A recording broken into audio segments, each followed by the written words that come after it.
Hi guys, welcome to my YouTube channel and welcome to day 2 of me reading my story to you.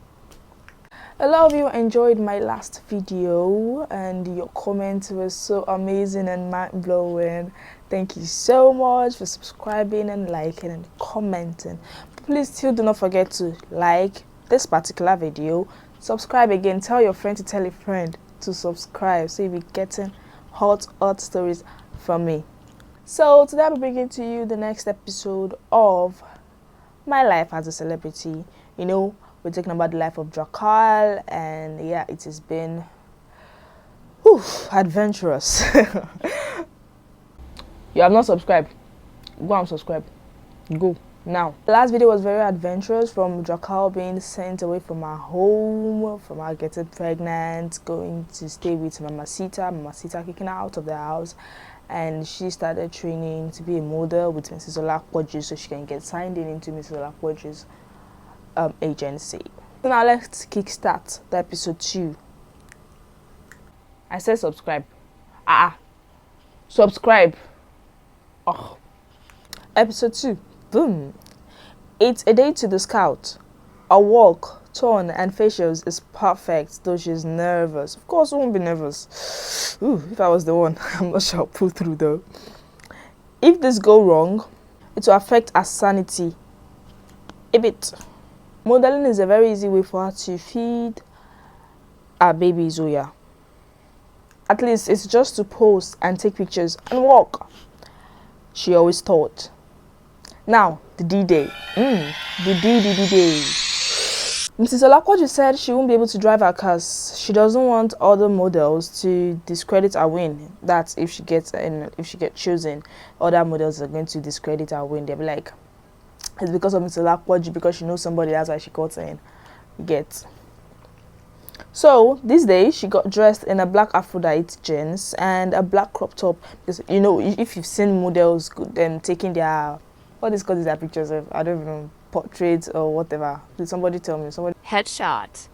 Oh, thank you. Whatever it is. She's very comfortable with heels right now because there was a point whereby they switched to training with heels with Mrs. Olakwoju. Mrs. Olakwoju asked her to switch to heels because if you get too comfortable with boots, you're not able to walk heels. And as a runway model, you have to know how to use everything: slippers, sandals, heels, boots. Anything your designer gives to you, you should be able to rock it.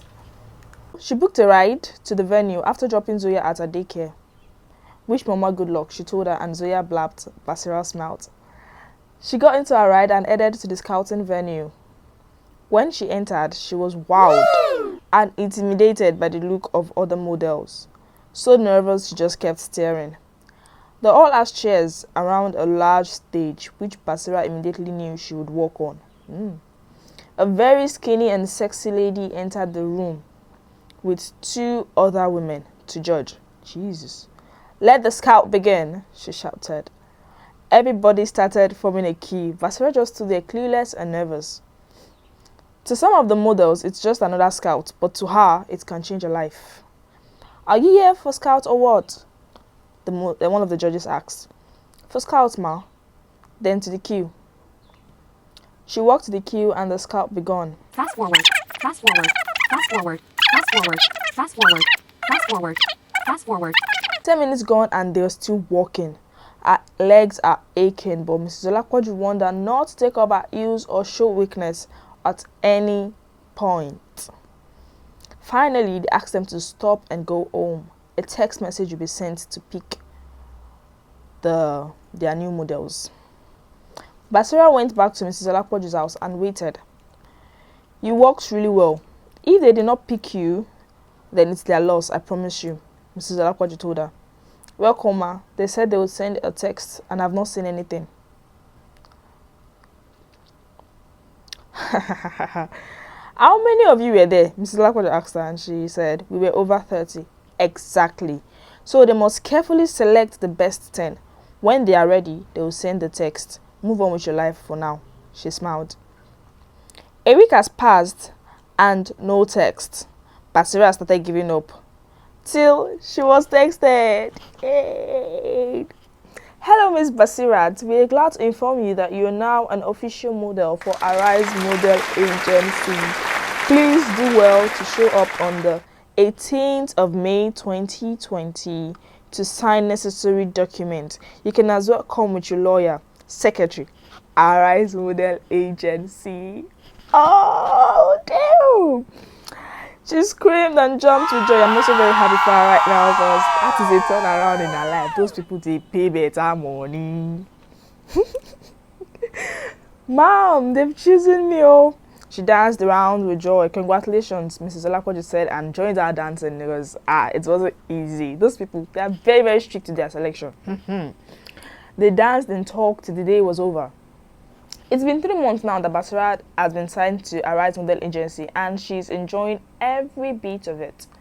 Unfortunately for her, the proprietors of her school asked her to choose between working as a teacher or a side hustle. Yeah, because she chose modeling as a side hustle. She's still modeling and still teaching. But she has been taking too many breaks from school and the proprietress is not even having it because, of course, no proprietress will enjoy that. You're taking too many breaks. Taking too many breaks from school, it's going to affect the sanity of the students. It's going to affect their education. No matter how hard you're trying, it will affect them. So she chose modeling because modeling is paying her a salary. Like what they are paying her in the school, it is paying her in just one shoot. It means if I'm modeling, I could choose. She can't say no to modeling. No, she can't. Each model was assigned to a manager and an official photographer to take a shot even when it's not work. Like you might just decide to come up with a concept and then call your official photographer to take your shot. That is what I'm telling you, that agency is big shots. Like not all agencies is going to give you one manager and one photographer. It's not possible. So Basirat was enjoying her work. I'm wanting to move into another apartment. It's almost complete and it is not even a small apartment. She's planning on a big apartment. You know, I think that's why money hasn't been complete. It's still now. If they are paying her that much. So it's been over a year now that she's been working there, but cost of living in Lagos is high. Of course, everybody knows that Lagos is not for the weak. Her baby Zoya is now in nursery 2, soon to be in primary 1. Desperate to leave Mrs. Olakwaju's house, she met with her photographer, Davis. She told Davis to look for a big paying job outside the agency that she can do once or twice and be done with. David misunderstood what job. Did he misunderstand or? I think we'll judge that along the line. Let's go. And then took her to an hotel. He told her the pay is 100k, which he credited her ASAP. She needed it badly, so she doesn't even care. So they got to the location, and the location was an hotel. Davis was with his camera, so she was like, okay, let's go. Let's see. Then they got to a VIP spot. At the entrance was 2 bouncers. Oh my God, I'm sorry. 2 bouncers. She started feeling uneasy, but since she has been paid, she entered. The room was red with all sorts of BDSM kits. Oof. When she entered, she has entered already, so Basira tried to leave, but the bouncers pushed her back. It was that moment that she knew. Damn. One of the bouncers picked her up and tied her to the bed and left. Tied her to the bed with her face flat. Her face flat. She's lying on her belly. Not long, a man in his, let's say, late 50s entered. Hello, sexy, he said, and landed her a slap. Yes, then she knew what that was exactly, that slap opened her brain. Yes, she's in a deep trouble. She started shaking. Then the man started beating her with whips and everything. All sort of beatings with all these BDSM beats. I don't know them. I don't know them. I don't know them. Then she recalled what happened years back. I know you guys recall with her brother and a trauma kicked in. The man who used the whip on her, he beat her and injured her to his satisfaction. When it was done, he asked the bouncer to drop her at her residence. You know, story aside, we have some people that are cycles, like legit cycles. They just derive pleasure in seeing a woman hurt. Like, that's not nice. It is not nice at all. You guys will think giving birth to by a woman. That aside, self, now human being, that person will. Woman or man, now human being. But you are deriving joy in seeing them in pain. Ah, God, I beg. Ah, God, they create, I beg. Oh, God, they create. The bouncer came in, untied her wrist and legs out. Of course, he tied her wrist and her legs. It's so painful. They drove her home. When she got home, she received a notification. Oh, what's this again? Bye. It was pictures and videos. An unknown number sent it. It was her in the red room. Immediately, she called the number. That was fast. He laughed. The person on the other side of the phone. And she recognized the voice. ASAP. Davis, how could you do this to me? You were supposed to be my manager and my photographer. I asked for extra shoots. Instead, you let a madman violate me. What did I do wrong? So he said, ha ha ha ha, I can't get you another shoot. It's against your contract. But this isn't. It's wicked, oh. How she find them, sir? I should know what she felt panda. Why was I recorded without my consent? I did not consent to any of those, including the job. Then Davis replied her, I just want to ruin you. Someone paid a bigger cash for me to do that. You'll be out on social media in the next 10 seconds. David, please don't do this. Davis, please. What do you want? Anything. Ding. You know that ding, like the iPhone ding, like notification. So she hung up immediately to go and check the notification. Oh no. I just want to die, she said. She checked her phone, she saw it. It was her. They even made it worse. They put her in the red room. Then they... Oh, fuck. I'm sorry. Then they put her main picture with a clear face. You know, when you're in the red room, your face will not be clear. With a clear face beside of it, they mix it. They put her hair, they put the red this thing here, then they mix everything together. Why do you have to ruin someone's life now? Why? People wicked though. No. I'm even paying safe. She wants to kill herself. Everything that's in her head is to kill herself. Then she remembered Zoya, her daughter. If she kills herself, who's going to take care of her? Nobody. And let's not forget that she has not moved into her apartment yet and she's still with Mrs. Olakboju. She stopped and just lied down in bed. She was numb. Like, she doesn't know what to do next. She has nobody to call. And she knows Mrs. Olakboju will be so mad at her, but she's just willing this woman to come into this house and listen to her. Mrs. Olakboju came in and started yelling, shouting. She didn't even give her the time or space to talk. And that was when she knew again that yes, it is over for her. Whew. Lo and behold, that very day, Mrs. Olakboju kicked her out of the house. Mrs. Olakboju was actually even nice enough to wait for her child to come back from school, put both the mother and the child in a car, and drove them to the apartment she knows that she's paying for. And she told her, at least you've done the job of a whore. So, you should have money to pay for your apartment now, ba? Go ahead and go and pay. And get out of my house. She dropped them there. She's very nice. That's nice. When they got there, luckily for her, the landlady was around. So she paid the landlady and collected her key ASAP. Like, ma'am, I need to move in. But the sad note is that she doesn't have any furniture in that house. Like, any furniture. She just paid for the rent. It's a room and parlor self-contained for she and her baby. Well, she moved in and then she went out to get a mat for her and her child because she can't afford the bed right now. Whew.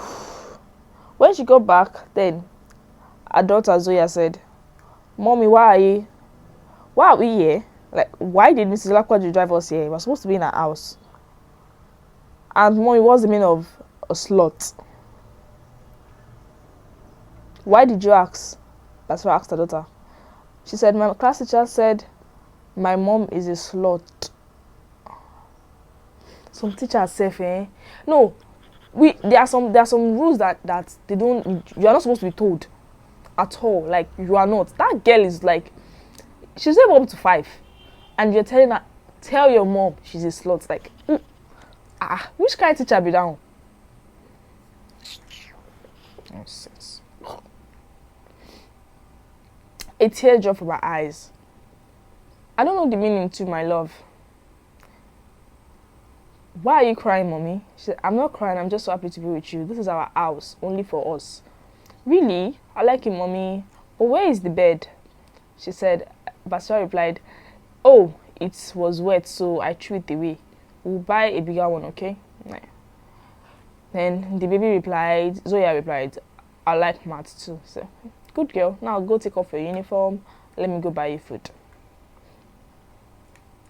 If only she knew that how viral her pictures and her videos were, she would have not stepped outside though. She got to where she wanted to buy food and someone asked, so women likes being beaten before sex? And they'll be shouting domestic violence, blah blah blah. And Winnie ran. He looked at her and spat. She was dumbfounded. Why will you spit on my mommy? She had that tiny voice and she looked back. That was where she saw that Zoya followed her to where she's. Like, Zoya, what are you doing there? Sorry. Zoya, what are you doing here? She asked her and bent to carry her, but instead, she slumped. Mommy, mommy, mommy, mommy. Somebody help my mommy. And no one was looking. No one did, everyone just did. Oh, wow. That is the end of episode 2. So, the question is, what will happen to Basira? Will she stay or die? How will she survive this? And who paid Davis to do what he did? Because he said somebody paid him, yeah? But I think we need to know something that when you're in the industry, no matter how desperate you are, you should bring it down. Like, bring down your desperate self. Tune it down, because it is Basira being desperate that led her into this problem. So I legit, it's not like what was done to her is right, but still, she has a fault in it. If she had just stick to a legit job and continued receiving the money from it, instead of her going into talking to her photographer stroke manager, whatever it is, and then that one took the advantage, you get. But I want you to still know that David said it was paid. So that means even if Basira had not been desperate enough to pay off her house rent, it's going to find a way around it to put her out and ruin her career. We all know that, yes, her career is ruined right now, yeah? Homo. Where's Basira life leading to? Catch all of these episodes every Saturday, 4 p.m. 4 p.m. No shaking.